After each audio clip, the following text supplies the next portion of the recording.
Hi everyone, Ryan here from Fight Game Analysis, and today we are going to be talking about the upcoming fight between Curtis Blaydes and Chris Daukaus.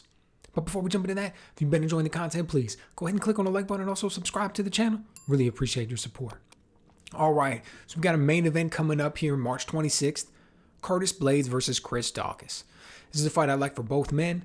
I think it's a classic matchup of a wrestler versus a striker. Now look, Chris Daukaus has a black belt in Brazilian Jiu-Jitsu, so you think maybe he's got some grappling experience. Absolutely he does. But go look at all of his past fights. He doesn't want to get in there and grapple. Whether he wins or even whether he loses, like his last fight against Derek Lewis, the man likes to keep it on the feet. You look at Curtis Blaydes. He's got a decorated wrestling background in both high school and college. He goes out there, he knows how to throw his hands. We've been seeing him progress, but at the end of the day, he's unapologetically a wrestler. All those people who like to talk crazy about wrestling and say that it's boring and it's this and it's that, he's unapologetically a wrestler. And I mean, you can make the argument that he's the best one in the heavyweight division, right? So let's talk a little bit about him. As I mentioned, decorated wrestler in high school and college, and you can see that that's exactly what he brings as his whole base. That's everything. And he built it for his MMA game, and then he builds around that. When you look at his first fight coming to the UFC against Francis Ngannou, man, his striking was raw. His striking was raw. I mean, he was out there, he was throwing his hands a little bit, and he was doing this and that, but he was very unsure of himself, very off balance, didn't really do anything well. And it was because of that loss, switches up his camp. Goes out to Colorado, starts training with the Elevation Fight team, does things completely different. Now, he fast forward like 4 years. He's dropping Justin Willis. He's knocking out Junior Dos Santos after scoring great right hands on him, great combinations, goes out there and stops him. Goes out there against Volkov, a guy who is a very good striker. And he's able to land clean shots on him, hard shots. His striking is continually progressing. Now he comes out there, he's got a little bit better timing. He's got a little bit better balance. You know, I like the way he's constantly working the feints while he's out there. Right? Because here's the thing. If you just took Curtis Blaydes and you put him in a kickboxing match, he wouldn't do it.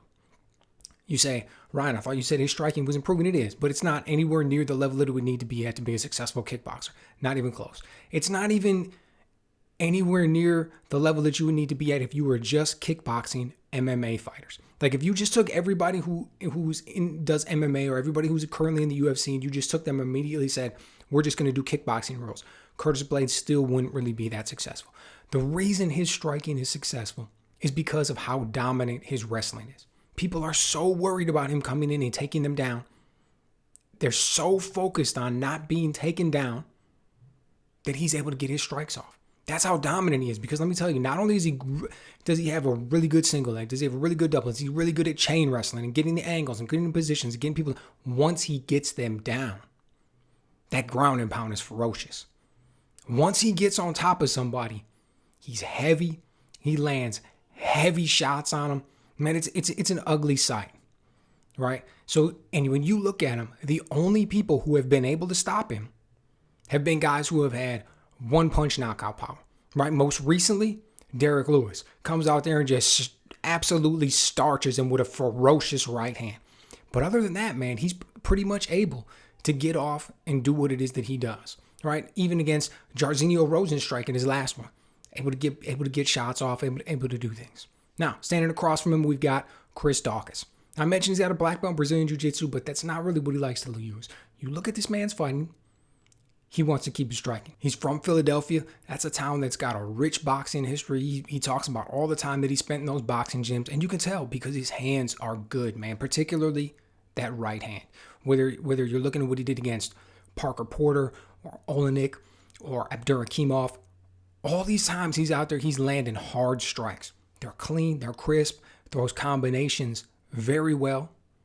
Knows how to use that right hand at distance, knows how to use it in combinations, knows how to use it in tight. A lot of people can't get their punches off in tight. That's not a problem for Chris Daukaus. He knows how to use that right hand very well. And in that fight against Abdurakhimov, we saw that he was even getting better with that left hook, dropped him with it. Then he goes in there against Derek Lewis.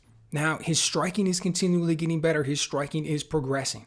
And I want to say that the way that the next evolution or the next wrinkle that he added to his striking game against Derek Lewis was the footwork. He was using a lot of angles. He was moving around a lot on the outside. He was trying to explode and close the distance and then get back out of the way the counter shots that Derrick Lewis was going to throw. Now, look, I'm not the biggest fan of a guy staying on the outside when someone's got ridiculous power. I don't think that's the best way to go about it.